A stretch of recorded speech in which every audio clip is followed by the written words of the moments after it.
PAOK pinatitigil ang connecting flights ng mga ipinapa-deport ng POGO workers. Naritong news scoop ni Kim Gomez.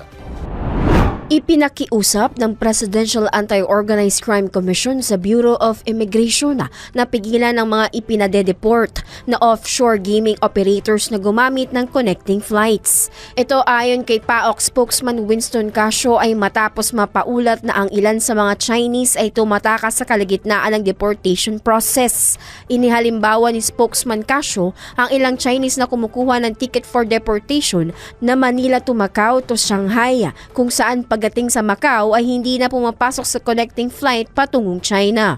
Dahil dito nakiusap na anya sila sa BI na huwag payagan ang transit flights na para sa deportation kung ito ay via voluntary deportation, via departure o via summary deportation. Nabatid na sinabi ng PAOK na umabot na sa tinatayang 210 million pesos ang ginastos ng pamahalaan para sa detention ng POGO workers mula nang magsimula ang crackdown noong 2023.